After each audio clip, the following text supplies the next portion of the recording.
आप लोगों ने कहीं रेस्पिरेशन का मतलब ब्रीदिंग तो नहीं समझ लिया है? मतलब आप लोग कहीं पेपर में ये तो नहीं लिखे आए हैं कि रेस्पिरेशन का मतलब होता है साँस लेना और साँस छोड़ना, इनहेल एंड एक्सहेल। अगर आपने सब कर दिया है तो अनफॉर्चुनेटली आप गलत हो गए हैं। जी हाँ, रेस्पिरेशन का मतलब बताया जाने जाने कौन से महान व्यक्ति ने आपको ये बता दिया है कि रेस्पिरेशन का मतलब साँस लेना और साँस छोड़ना होता है, जबकि एनसीईआरटी आपसे कहती है कि ये ना नहीं। उनको भी खुद क्लियर करना पड़ता है कि नहीं भाई, रेस्पिरेशन का मतलब साँस लेना साँस छोड़ना, इनहेल एक्सहेल नहीं होता है, रेस्पिरेशन का मतलब कुछ और होता है। तो जान लेते हैं आज रेस्पिरेशन का मतलब क्या होता है। ठीक है, देखो रेस्पिरेशन का मतलब अगर अपन लोग बहुत सीधी भाषा में समझे ना, तो हमारी बॉडी एनर्जी बनाती है। हमारी बॉडी में एनर्जी बनना, जिसे एक पैकेट में बंद कर दिया जाता है, उस पैकेट का नाम होता है एटीपी, एडिनोसिन ट्राइफॉस्फेट। उस बात को कभी एटीपी क्या होता है, कैसे बनता है, उसको अपन कभी किसी और वीडियोज़ में लेंगे, अभी ये सही वीडियो नहीं है। तो वो जो एनर्जी होती है वो किसी पैकेट के अंदर बंद हो जाती है ना। उस एनर्जी का बनना हमारी बॉडी में कहलाता है रेस्पिरेशन। और रेस्पिरेशन होते हैं 2 टाइप्स के। अब वो डिपेंड करता है कि रेस्पिरेशन हो रहा है ऑक्सीजन के साथ या फिर ऑक्सीजन के अपसेंट में। अगर ऑक्सीजन के प्रेजेंट में अगर वो पूरी रेस्पिरेशन की प्रोसेस हो रही है तो हम उसको बोलेंगे एरोबिक रेस्पिरेशन। और अगर वो रेस्पिरेशन की प्रोसेस ऑक्सीजन के बगैर हो रही है, ऑक्सीजन की अनुपस्थिति में हो रही है, अब्सेंस में हो रही है, तो हम उसको बोलेंगे एनएरोबिक रेस्पिरेशन। ठीक है, अब CO2 बनेगी, कार्बन डाइऑक्साइड, और वाटर बनेगा H2O। उसके साथ साथ कुछ चीज़ें होती हैं जो केवल एरोबिक में बनेंगी या फिर केवल एनारोबिक में बनेंगी। एरोबिक रेस्पिरेशन के बारे में अगर हम बात करें तो एरोबिक रेस्पिरेशन में ज़्यादा एनर्जी बनती है comparative to the anaerobic respiration. Anaerobic में कम एनर्जी बनेगी और इसमें थोड़ी ज़्यादा एनर्जी बनेगी। ऑक्सीजन लग रहा है ना, ऑक्सीजन के देखो ये बात पता होना चाहिए, अगर नहीं पता तो मैं बता रहा हूँ कि जो ऑक्सीजन होती है ना, वो किसी चीज़ को जलाने में मदद करवाती है। मतलब एक बंद कमरा जिसमें आग जल रही है वो तुरंत बुझ जाएगी कुछ देर बाद, क्योंकि वहाँ पर ऑक्सीजन की कमी हो जाएगी। और वहीं पर अगर हम किसी बड़ी जगह पर खुली हवा में अगर आग जला रहे हैं तो वो ज़्यादा ऊपर उठेगी, क्योंकि वहाँ पर ऑक्सीजन की वैल्यू ज़्यादा है। ठीक है, अब हम लोग बात कर लेते हैं सेंटर्स के बारे में कि कहाँ मतलब रेस्पिरेशन होती कहाँ है। अब प्लीज़ दिमाग में तुम्हारे अगर ये आ रहा हो कि रेस्पिरेशन का मतलब नाक, वो इसका जो सेंटर है रेस्पिरेशन का वो नाक है, हमारे लंग्स हैं, हमारी विंड पाइप है, तो भाई ये नहीं है। ये हैं, ये ब्रीदिंग के हैं।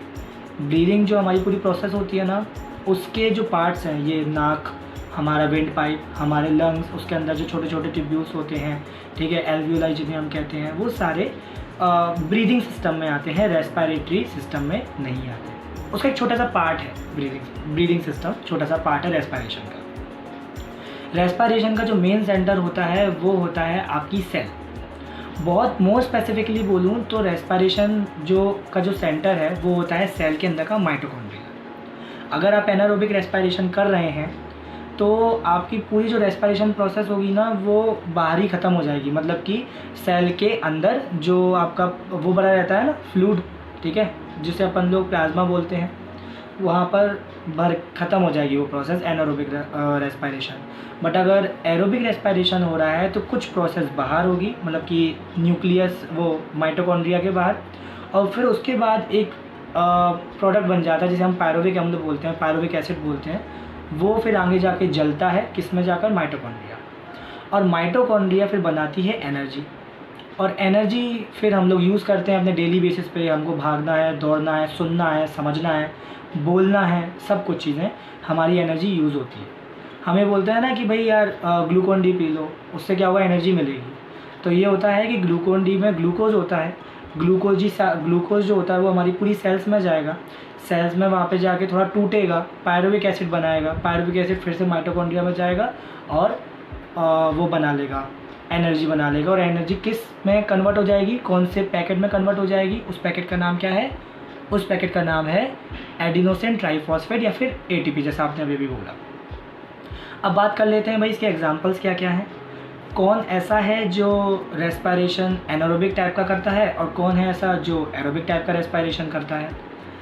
तो सबसे पहले हम लोग इंसान, होमोसेपियंस वो लोग हैं जो अपना रेस्पिरेशन एरोबिक रेस्पिरेशन के फॉर्म में करते हैं, और कुछ यूनिसेलुलर एनिमल्स होते हैं वो एनारोबिक रेस्पिरेशन करते हैं। ठीक है, जैसा मैंने बताया एनर्जी के बारे में कि भाई एरोबिक रेस्पिरेशन में ज़्यादा एनर्जी निकलती है और एनारोबिक रेस्पिरेशन में थोड़ी कम एनर्जी निकलती है, ठीक है।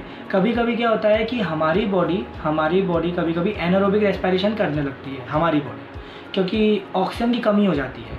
जैसे हम भाग रहे हैं तो शुरुआत में तो क्या है कि हम नॉर्मल भाग रहे हैं तो सांस आती जा रही है, बट एक टाइम ऐसा आएगा कि हमको ऐसा लगेगा कि नहीं यार हम फिर मुंह से सांस लेने लगते हैं, तेज़ी से, क्योंकि ऑक्सीजन की कमी हो रही है हमारे शरीर में।